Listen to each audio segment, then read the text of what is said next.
Assalamualaikum warahmatullahi wabarakatuh. Kami dari kelompok 2 akan mempresentasikan tentang Market Basket Analysis, yang mana dengan judul Identify the Changing Trend of Market Data Using Association Rule Meaning, yang mana beranggotakan 3 orang, yakni Ahmad Syauqi, Reka Gusti Astari, dan Sofia Oktaviana. Konten yang akan kami perkenalkan adalah yang pertama, Introduction, Market Basket Analysis, Association Rule Meaning, Technique of Data Meaning, Outlier Detection, Existing Algorithm, Proposed Algorithm, Experimental Result, and Conclusion. Yang pertama adalah Market Basket Analysis, yang merupakan salah satu penerapan Association Rule yang digunakan untuk menemukan asosiasi dan korelasi antar item-item pada data transaksi yang besar.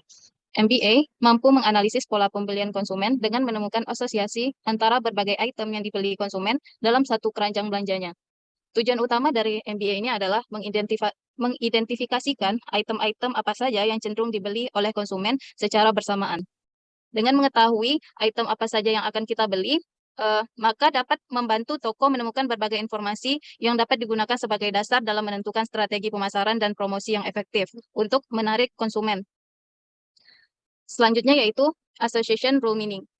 Association Rule Meaning itu merupakan teknik data meaning untuk menemukan aturan asosiatif atau pola yang sering muncul bersamaan antara suatu kombinasi item. Hubungan yang menarik dapat direpresentasikan dalam bentuk aturan asosiasi seperti yang ditunjukkan pada tabel di bawah ini, seperti konsumen itu membeli butter, cheese, dan juga burger. Terus selanjutnya pembelian kedua itu milk, cheese, and butter, dan yang ketiga milk and butter. Misalnya pada milk and butter ini, aturan di atas itu menunjukkan bahwa adanya hubungan yang kuat antara susu dan mentega. Ini menunjukkan bahwa banyak pelanggan yang membeli susu dan mentega secara bersamaan. Aturan ini dapat membantu para pengecer atau penjual untuk memahami sifat pembeli dari pelanggan itu sendiri. Salah satu pendekatan data meaning yang paling populer itu adalah dengan menemukan kumpulan item yang sering dibeli oleh konsumen dari kumpulan data transaksi, sehingga penjual itu dapat menemukan aturan asosiasinya itu sendiri. Selanjutnya, beberapa teknik of data meaning. Di dalam data meaning, teknik yang sering digunakan adalah untuk menemukan beberapa pola dari suatu data. Yang pertama, klasifikasi. Dalam klasifikasi, pertama-tama kita harus meriksa feature objek yang baru disajikan dan tetapkan ke kelas yang telah ditentukan. Misalnya, mengklasifikasikan pemohon kredit sebagai rendah, sedang, atau beresiko tinggi. Selanjutnya, asosiasi, yakni tujuan dari asosiasi ini adalah untuk membangun hubungan antara barang-barang yang ada di pasar gitu. Contohnya, dari pemodelan asosiasi ini adalah analisis keranjang pasar atau market basket analysis, dan juga program penjualan silang. Alat yang digunakan untuk data meaningnya itu dalam aturan asosiasi, ini biasa digunakan adalah algoritma a priori. Yang ketiga yaitu prediksi. Dalam fungsi ini, prediksi beberapa nilai atribut yang tidak diketahui atau hilang berdasarkan informasi lainnya. Contoh perkiraan atau prediksi nilai penjualan minggu depan berdasarkan data yang telah tersedia. Selanjutnya, pengelompokan. Dalam hal ini, data meaning itu mengatur data ke dalam subkelompok yang bermakna cluster gitu. Sedemikian rupa sehingga poin-poin dalam grup serupa satu sama lain. Dan setepat mungkin itu berbeda dari poin-poin di grup lain. Ini adalah klasifikasi tanpa pengawasan gitu. Pendekatan algoritma dari cluster ini sendiri dinamis tanpa pengawasan yang efektif untuk menganalisis atau market basket analysis yang telah diusulkan oleh Verma et al. Dan yang terakhir itu analisis outlier. Dalam hal ini, data meaning dilakukan untuk mengidentifikasikan dan menjelaskan pengecualian. Misalnya, dalam kasus market basket analisis ini, outlier dapat berupa beberapa transaksi yang terjadi secara tidak biasa. Selanjutnya ini outlier detection. Menurut Hauskin 1980 mendefinisikan bahwa outlier itu adalah pengamatan yang sangat menyimpang dari pengamatan lain, sehingga menimbulkan kecurigaan bahwa hal itu dihasilkan oleh mekanisme yang berbeda. Pada kasus MBA ini, outlier diperlukan untuk mengidentifikasi permasalahan yang terjadi pada toko pada waktu yang telah ditetapkan. Sebagai contoh, sebuah toserba itu memining data atau menambang aturan asosiasi itu setiap kuartal untuk menemukan perilaku pembelian dari pelanggan saat ini. Selanjutnya, untuk contoh outlier detection ini seperti pada kasus data penerbangan atau flight data, yang mana outliernya itu diperlukan untuk mengidentifikasi permasalahan yang terjadi pada jalur penerbangan yang diperoleh dari sistem navigasi. Selanjutnya akan dijelaskan oleh Ahmad Syauqi. Baik, Selanjutnya saya akan menjelaskan terkait algoritma yang sudah atau existing algorithm.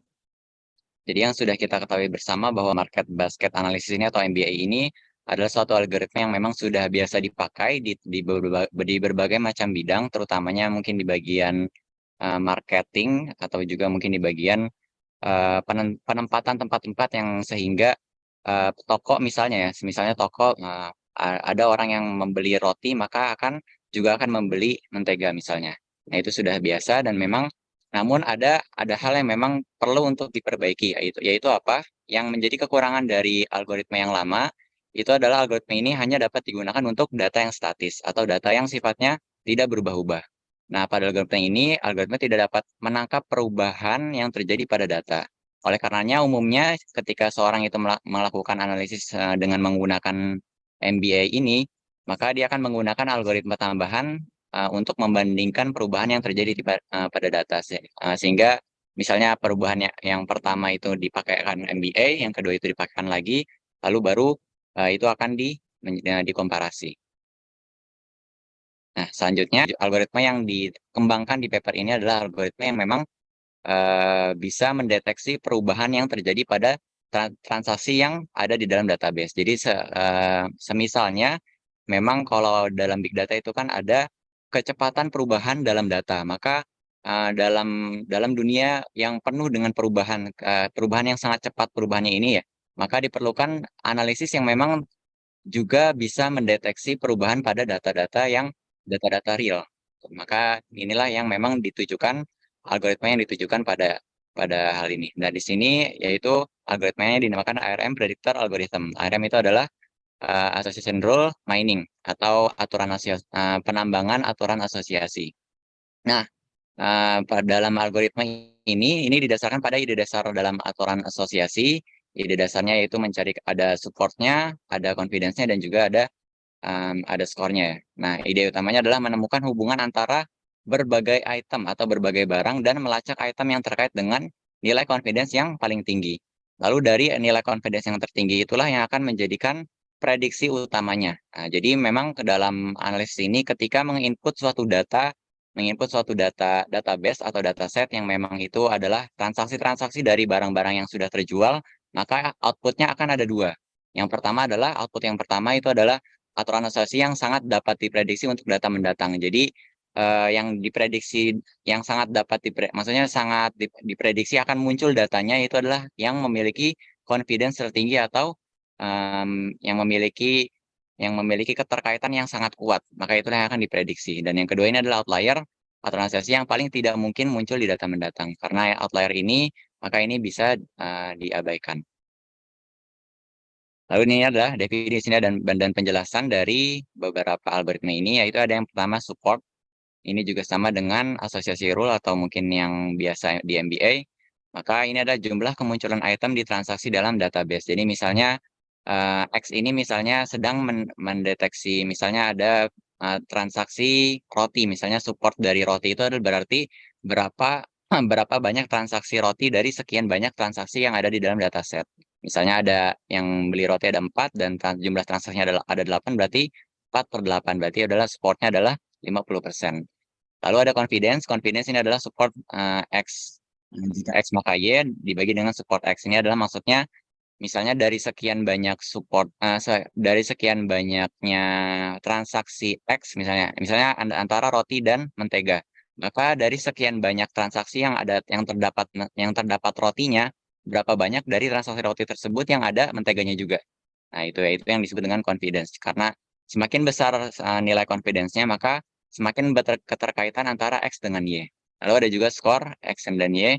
Ini adalah nilai yang diberikan berdasarkan confidence pada aturan asosiasi seperti yang ditunjukkan pada tabel berikut.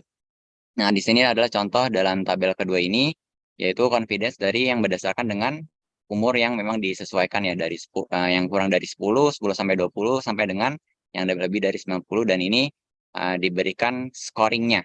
Nah, scoring yang diberikan 0, 1, 2, 4, 6, 8, 9. Kurang lebihnya seperti itu. Nah, dataset yang dipakai dalam penelitian ini adalah dataset yang diambil dari dataset extended bakery yang disimpan dalam 4 Windows, yang dimana pada setiap Windows ini terdapat 2000 transaksi dan terdiri dari 26 barang. Sedangkan 26 jumlah barang ini bisa ditambah sampai ke N, bukan hanya 26 barang.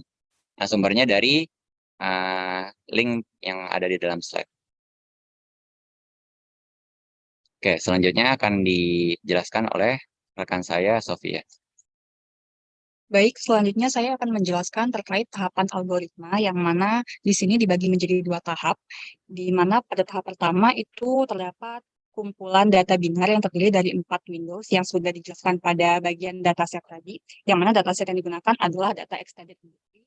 Yang kemudian pada bagian ini akan dijalankan algoritma a priori pada kumpulan data binar tadi dari keempat Windows-nya, dan kemudian kita akan menemukan frequent item set dan aturan asosiasi lanjutan. Frequent item set itu merupakan himpunan data yang paling sering muncul pada dataset. Kemudian selanjutnya tahap 2. Pada tahap 2 ini dibagi menjadi dua bagian. Yang pertama itu bagian ARM update, dan yang kedua itu bagian ARM predictor. Bagian pertama ini terkait ARM update. ARM update ini merupakan algoritma yang dia membuat score table, yang kemudian score table-nya akan diperbarui pada saat data dari Windows yang selanjutnya datang begitu. Ini nanti akan berkaitan dengan score table pada beberapa bulan yang akan dijelaskan pada bagian selanjutnya. Kemudian yang bagian kedua itu ARM predictor, yang mana bagian ini akan dijalankan setelah menjalankan algoritma ARM update pada bagian sebelumnya. Pada algoritma ini nanti akan dideteksi outlier yang didasarkan pada threshold yang telah kita tentukan. Selanjutnya, hasil dari penelitian ini, di sini bisa dilihat terdapat score table yang tadi sudah sempat disampaikan. Nah, dari score table ini terdapat beberapa atribut yang sudah dipisahkan, yang terletak pada baris-baris bagian atas, itu ada dari A, B, C, sampai dengan L. Atribut ini merupakan barang-barang yang disimpan di keranjang pasar. Kalau dilihat dari gambar 1A, itu setelah baris yang teratas, itu di bawahnya ada beberapa skor yang berbeda gitu ya. Itu merupakan aturan asosiasi dengan skor yang telah ditetapkan. Nah, kemudian pada tabel ini merupakan tabel skor setelah bulan pertama dan setelah bulan kedua yang mengikuti perubahan data dari bulan sebelumnya. Selanjutnya, kalau untuk yang tabel ini merupakan tabel skor dari bulan ketiga yang mengikuti perubahan data dari bulan kedua, dan setelah bulan keempat yang mengikuti perubahan data dari bulan ketiga. Selanjutnya melakukan pendeteksian outlier. Nah, di sini nilai threshold yang ditetapkan adalah nilai 20 gitu. Jadi, berdasarkan nilai threshold yang ada dari aturan asosiasi itu dibagi menjadi dua bagian, yaitu ada upper association rules dan juga lower association rules. Yang mana upper association rules itu merupakan aturan asosiasi yang berada di atas threshold. Yang mana tadi kan thresholdnya 20, berarti dia untuk nilai-nilai skor yang ada di atas 20, dia tergolong sebagai upper association rules. Dan selanjutnya untuk nilai-nilai yang berada di bawah nilai 20, dia tergolong dalam lower association rules. Yang lower association rules inilah yang dikatakan sebagai outliers. Selanjutnya kesimpulan dari hasil penelitian pada paper ini, yang mana algoritma data mining-nya setelah diusulkan tadi membantu dalam beberapa hal. Yang pertama, itu bisa mencari tahu pola menarik dari data yang memiliki jumlah yang besar. Selanjutnya, secara otomatis algoritma ini dapat melacak perubahan dari data sebelumnya, dikarenakan pada fitur ini berguna dalam mendeteksi outlier. Kemudian, algoritma ini juga bisa digunakan untuk memprediksi aturan asosiasi di masa yang akan datang, serta bisa memberikan metodologi yang tepat untuk mendeteksi outlier. Adapun saran yang disampaikan penulis dalam paper ini, yang pertama itu dapat dilakukan automisasi untuk nilai threshold, untuk kita mendeteksi outlier yang dengan lebih baik begitu. Dikarenakan pada paper ini, itu nilai threshold-nya ditentukan secara manual begitu. Jadi, untuk kedepannya diharapkan bisa dilakukan algoritma otomisasi untuk menetapkan nilai threshold standar yang baik untuk mendeteksi outlier. Selanjutnya bisa diterapkan metode pada bidang lain gitu, karena pada paper ini diterapkan pada data market basket data. Untuk selanjutnya diharapkan bisa diterapkan dalam data-data lain yang barangkali bisa memberikan insight baru untuk algoritma yang digunakan. Kelebihan dan kekurangan dari paper yang telah kami review itu terdapat beberapa poin. Yang pertama, kelebihan yaitu paper ini mengusulkan metode terbaru untuk data yang dinamis dan dapat mendeteksi outlier. Kemudian kekurangannya terdapat beberapa kekurangan yang kami temukan. Yang pertama, tidak terdapat referensi dari penelitian-penelitian sebelumnya yang menjadi acuan dari penelitian ini. Kemudian pada hasil dan pembahasan tidak terdapat interpretasi yang jelas dari output yang didapatkan. Kemudian pada bagian kesimpulan tidak dijelaskan kesimpulan yang diperoleh dari tahap hasil dan pembahasan. Selanjutnya tidak terdapat flowchart yang menjelaskan tahapan algoritma. Adapun ini adalah referensi yang kami gunakan dalam pemaparan presentasi ini. Sekian presentasi dari kelompok kami, lebih kurangnya kami mohon maaf. Saya akhiri. Wassalamualaikum warahmatullahi wabarakatuh.